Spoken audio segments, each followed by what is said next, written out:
അങ്ങനെ ചന്ദ്രമതി പഴം കഴിക്കാനായിട്ട് അടുക്കളയ്ക്ക് വരികയാണ് കേട്ടോ. അപ്പോൾ ഒരു ശ്രീകാന്ത് നിന്ന് പണിയെടുക്കുന്നത് കാണുമ്പോൾ ഏതൊരു പെണ്ണ് കയറിയ പോലെയാണ് ചന്ദ്രമതിക്ക് തോന്നുന്നത്. അപ്പോൾ ചന്ദ്രമതി വേഗം തന്നെ അടുക്കളയുടെ വാതിൽ പുറത്തുനിന്ന് പൂട്ടുകയാണ് കേട്ടോ. എന്നിട്ട് അയ്യോ രവിയേട്ടാ, സച്ചി സുധി ഓടിവായോ, അവിടെ കള്ളം കയറി ഒരു പെണ്ണ് കയറിയുണ്ട് ഇവിടെ എന്നൊക്കെ പറഞ്ഞിട്ട് വിളിച്ച് പറയും.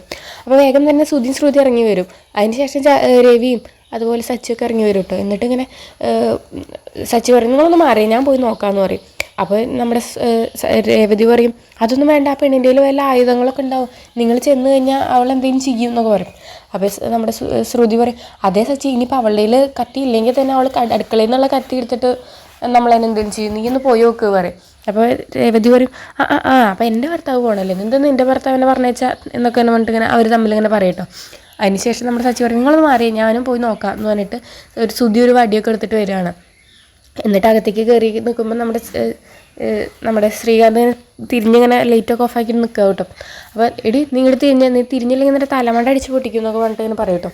അപ്പോൾ അത് കുറേ നേരം പറഞ്ഞിട്ട് ശ്രീകാന്ത് ഇങ്ങനെ തിരിയും കേട്ടോ. അപ്പോൾ ശ്രീകാന്തിനെ കാണുമ്പോൾ തന്നെ എല്ലാവർക്കും ഇങ്ങനെ ചിരി വരും. അതിനുശേഷം പുറത്തേക്ക് ശ്രീകാന്തിനെ കൊണ്ടുവന്നിട്ട് ശ്രീകാന്തിനെ കുറേ ചീത്ത പറയും കേട്ടോ.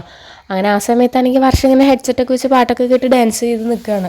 അങ്ങനെ ശ്രീകാന്തിനെ ചന്ദ്ര കുറേ ചീത്ത പറയും, ഞാൻ 3 സിംഹക്കുട്ടികളെ തന്നെയാണ് പ്രസവിച്ചത്, അല്ലാണ്ട് ഇങ്ങനെയുള്ള ആൺകുട്ടികളെ തന്നെയല്ല, അങ്ങനെ ഇങ്ങനെ നമുക്ക് പറയും.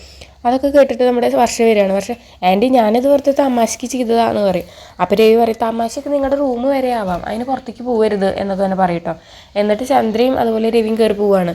ശ്രുതിയും പിന്നെ നമ്മുടെ സച്ചിയൊക്കെ കൂടിയിട്ട് നമ്മുടെ ശ്രീകാന്തിനെ കളിയാക്കുകയും അതുപോലെ ശ്രീകാന്തിൻ്റെ കൂടെ ഫോട്ടോ എടുക്കുകയൊക്കെ ചെയ്യുകയാണ്. അതൊക്കെയാണ് ഇന്നത്തെ എപ്പിസോഡിൽ. അപ്പോൾ നിങ്ങൾക്ക് എൻ്റെ വീഡിയോ ഇഷ്ടമാവുകയാണെങ്കിൽ ലൈക്ക് ചെയ്യുക, ഷെയർ ചെയ്യുക, സബ്സ്ക്രൈബ് ചെയ്യുക, സപ്പോർട്ട് ചെയ്യുക.